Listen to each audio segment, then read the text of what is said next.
Hello and welcome to another episode of Driving with the Guru. This is your host, Ricky Cadden, Simian Guru.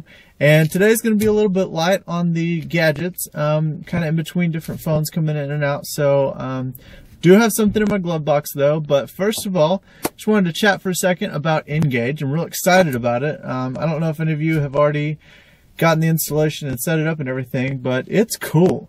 You can add friends, you can game against friends. There's a new version of System Rush, which is actually cool. The first version that's been kind of on the newer handsets lately are not really easy to play, but the Ngage version is really cool. So I'm kind of addicted to that right now.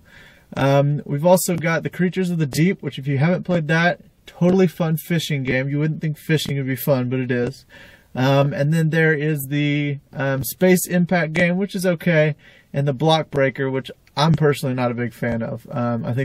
I don't know why there's a plot to it, but there is. So, other than that, one game that I would really like to see, and there's a Java version of this game right now from Gameloft, and hopefully they will add this to Ngage, is Tron. Does anybody remember that show? It was a movie that came out, I want to say in the 80s, that the guy ended up in the computer, and they did these light cycles, which is kind of like Snake, only with cool looking motorcycles, and you're playing against each other. Like two-person Snake. So really cool. Hopefully that will come. I've been addicted to that on my desktop computer for a couple weeks now. So hopefully we'll see that. That would be really cool to play multiplayer against on different phones. So looking forward to that. I do actually have one item in my glove box today, so I'm going to go ahead and get that out now. And I've been doing the Geek versus Guru. We just started that up. If you haven't checked it out, be sure to. We've got another contest with that coming up soon also, so make sure and stay tuned.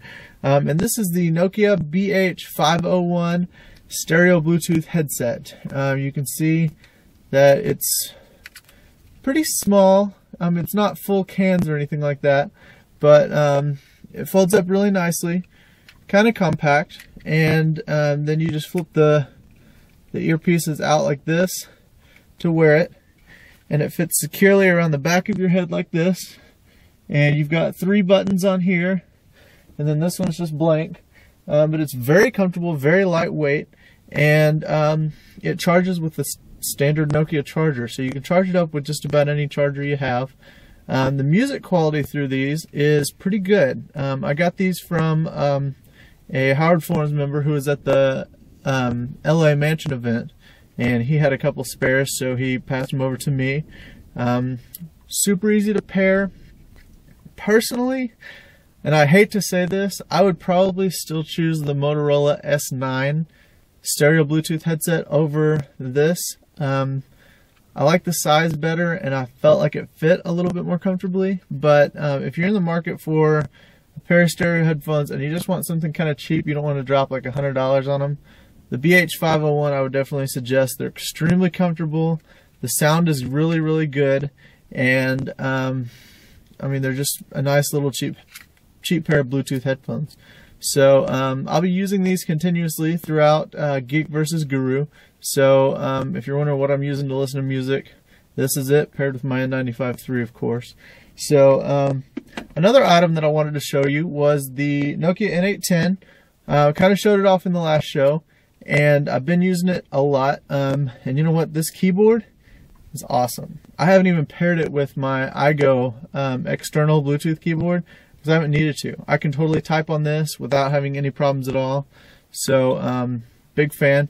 And I finally got around to mounting the car mount here, as you can see in my truck. I took away the iPod mount because, well, my iPod broke. So I'm going to kind of zoom around and see if I can show you this.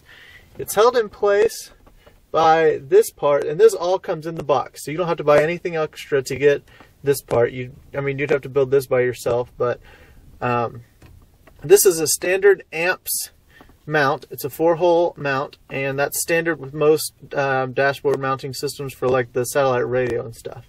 So it's got a little screw here that tightens, and then you can swivel it forward and back, and it rotates around landscape. But these are stuck, kind of like the other dashboard mount that I reviewed earlier. So once you've got it in here, It's incredibly sturdy. It doesn't move very much, but it's not very easily adjustable either. So to put it in, you just slide it in like that. It's a very firm grip. You can also even slide the screen up while it's still in there so that you can have access to the keyboard. Now this button down here, the sub menu and the enter key are kind of hard to get to, but everything else is totally accessible. And I've got my 3.5mm plug stretched over here so that I can plug it in. So now I've got movies or music. I know you're not supposed to watch movies while you drive. Or GPS. Boom, right here in the car. Easy to do. And in fact, I think we can even activate the GPS now while we're sitting here waiting. So I'm not really satisfied, to be honest with you, with the GPS system on the Internet Tablet, and I'll kind of show it to you, and this will be covered more in depth on Tablet Guru soon. But these are the buttons that you have along the bottom here, and not only are they kind of confusing as to what they do, but they're also incredibly small. I mean, look at that. So trying to use this while driving, you're not really going to be able to. It's not even full screen. Whereas other dedicated GPS systems have nice big buttons, very easy to use while driving. So hopefully in the future an update will enable that. So that's everything for Driving with the Guru today. I am getting a couple of new handsets in really soon. So check back next week. Also, a little housekeeping. Chatting with the Guru, which has been pretty successful. I know a lot of people enjoy listening to it. Has been put on hiatus for just a couple of weeks. I've got so much going on right now with different conferences coming up that I'm trying to cover. And I really just think for quality purposes, it would be better to take a short break from those and kind of realign the show and make sure that it's something that y'all are going to find useful. I mean, 30 minutes is a lot of time for people to watch, and I don't want to just waste it talking about, random stuff. So I'm trying to make sure that the show is useful to people. So it will be back, but there won't be any new episodes for just a couple weeks. So no big deal on that. Other than that, I think we're done. I really don't have anything else to show you, unfortunately, this time. But definitely find me on Ngage. My gamer player ID is Symbian Guru. And if you catch me on there, I'd love to have a game with you. Other than that, keep it real.